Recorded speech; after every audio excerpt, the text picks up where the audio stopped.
तो आइए आज एक ऐसे सफर पर चलते हैं जहां हम इतिहास के कुछ ऐसे चौंकाने वाले रहस्यों की गहराई में उतरेंगे जो आज भी हमारे सबसे एडवांस्ड आधुनिक विज्ञान को हैरान कर देते हैं। ये ऐसी पहेलियां हैं जिन्होंने मानवता के इतिहास को लेकर हमारी पूरी समझ को ही चुनौती दे डाली है। आज के हमारे मुख्य विषय रहेंगे कोड और खोई हुई तकनीक, कुछ विशाल प्राचीन इंजीनियरिंग के नमूने, कुछ बेहद अजीब भौगोलिक और पवित्र विसंगतियां, और अंत में वो अनंत अज्ञात जो आज भी अनसुलझे हैं। तो बिना देरी किए सीधे शुरू करते हैं। हमारा पहला पड़ाव है कोड और खोई हुई तकनीक, अपने समय से आगे की कलाकृतियां। आइए देखते हैं कि कैसे कुछ प्राचीन सभ्यताओं के पास एक ऐसा ज्ञान था जो उस दौर के हिसाब से बिल्कुल असंभव लगता है। ये एक बहुत ही दिलचस्प सवाल है। क्या कभी किसी ने सोचा था कि हजारों साल पुरानी कोई चीज आज के आधुनिक एआई और सुपर कंप्यूटर्स को भी मात दे सकती है? जब हमारा सामना ऐसी कलाकृतियों से होता है जो अपने युग की तकनीकी सीमाओं को पूरी तरह से झुठला देती हैं, तो ये सवाल उठना लाजमी है। यहाँ हमारे सामने दो बिल्कुल अलग तरह के रहस्य हैं। एक तरफ है वॉयनिच मैन्युस्क्रिप्ट, लगभग 600 साल पुरानी एक ऐसी किताब जिसे आज तक कोई पढ़ नहीं पाया है।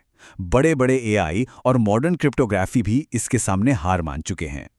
और दूसरी तरफ है एंटीकाइथेरा मैकेनिज्म।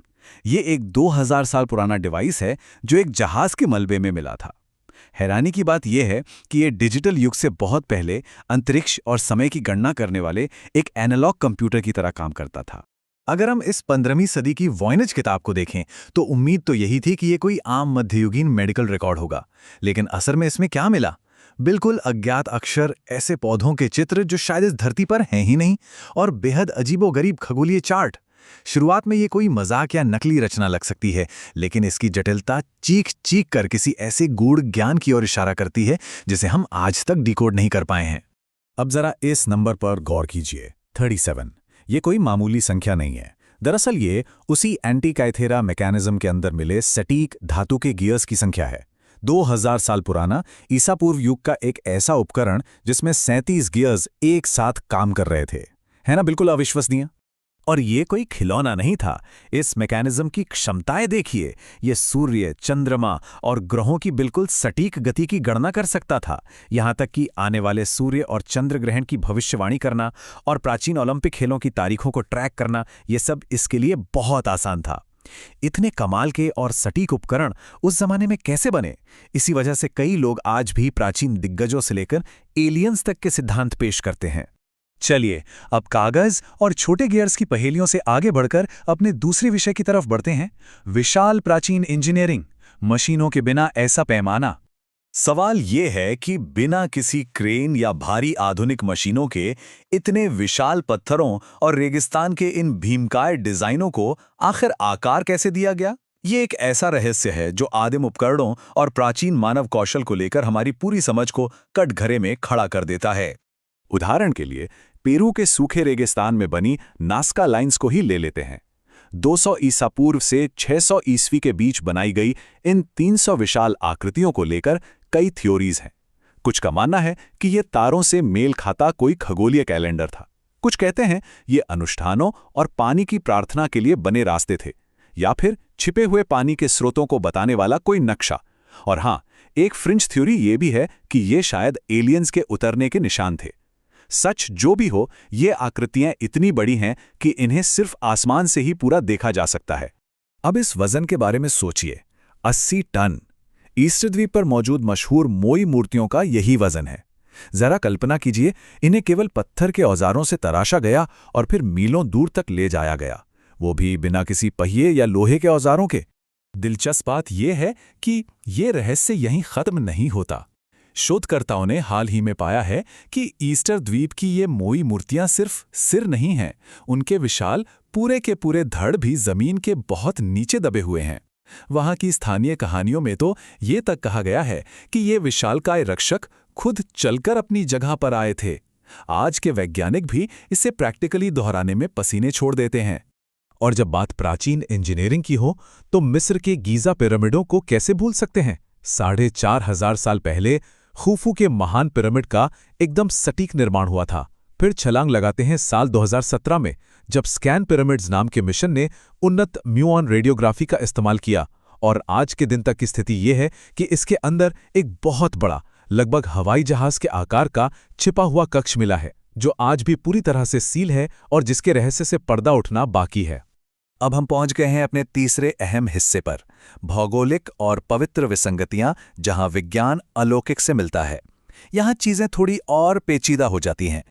आखिर क्या होता है जब हमारे जाने पहचाने प्राकृतिक नियम और ऐतिहासिक साक्ष्य दोनों ही आम स्पष्टीकरण को ठेंगा दिखा देते हैं? बरमूडा ट्रायंगल और ट्यूरिन के कफन जैसी पहेलियों के सामने जब हम खड़े होते हैं तो विज्ञान का हर जवाब अपने साथ दो नए सवाल लेकर आता है। जैसे कि फ्लोरिडा, बरमूडा और प्यूर्टो रिको के बीच के कुख्यात त्रिकोणीय क्षेत्र को ही ले लीजिए। साल 1945 में कंपास फेल होने के बाद फ्लाइट 19 के 5 अमेरिकी नौसेना बमवर्षक विमान अचानक गायब हो गए। सबसे डरावनी बात तो ये है कि उन्हें खोजने के लिए जो बचाव विमान भेजा गया वो भी बिना कोई नामो निशान छोड़े गायब हो गया। इससे पहले यूएसएस साइक्लॉप्स नाम का जहाज 300 से ज्यादा लोगों के साथ गायब हो चुका था। ना कोई एसओएस सिग्नल मिला, ना ही आज तक किसी जहाज का मलबा। इन घटनाओं को समझाने के लिए अलग अलग तरह के सिद्धांत दिए जाते हैं। अगर हम वैज्ञानिक नजरिए से देखें तो कहा जाता है कि शायद चुंबकीय क्षेत्र कंपास को खराब कर देते हैं, या मीथेन गैस पानी के घनत्व को इतना कम कर देती है कि जहाज सीधे डूब जाते हैं। लेकिन इसके उलट कुछ फ्रिंज यानी अटकलें लगाने वाले सिद्धांत भी हैं जो मानते हैं कि वहां एलियन अपहरण के ठिकाने हैं, या फिर ये खोए हुए शहर अटलांटिस की किसी उन्नत तकनीक का नतीजा है। आस्था और विज्ञान का एक और बहुत बड़ा टकराव ट्यूरिन के कफन को लेकर है। ये एक ऐसा प्राचीन कपड़ा है जिस पर क्रूज पर चढ़ाए गए एक व्यक्ति के घावों की हूबहू और रहस्यमयी छाप मौजूद है। इसके बारे में कहा जाता है कि शायद किसी अलौकिक चमक ने इस छवि को छाप दिया था। ट्यूरिन के कफन को लेकर जो बहस है वो मुख्य रूप से 2 दृष्टिकोणों में बटी है। पहला दृष्टिकोण कहता है कि 1988 की कार्बन डेटिंग सही थी और यह 700 साल पुराना मध्ययुगीन काल का एक नकली अवशेष है। लेकिन दूसरा दृष्टिकोण मानता है कि इस पर बनी वो अस्पष्ट रेडिएशन जैसी छाप बाइबल में बताए गए सूली पर चढ़ाने के विवरण से पूरी तरह मेल खाती है। ये आज भी विज्ञान और आस्था को जोड़ने वाली एक बहुत गहरी पहेली बना हुआ है। चलिए अब अपने आखिरी सेक्शन की ओर बढ़ते हैं, अनंत अज्ञात रहस्य को अपनाना। आइए इन सभी बातों को एक साथ जोड़कर देखते हैं।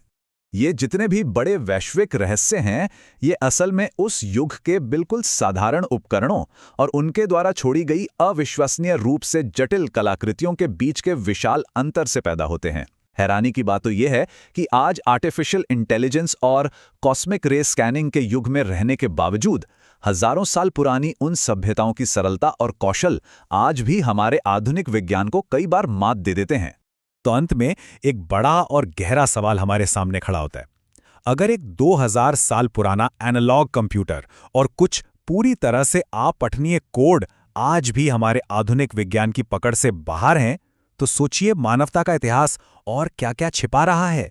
ये पूरी चर्चा हमें यही सोचने पर मजबूर करती है कि हमारी दुनिया और हमारा इतिहास उससे कहीं ज्यादा रहस्यमय और जटिल है, जितना कि आमतौर पर हमें बताया जाता है।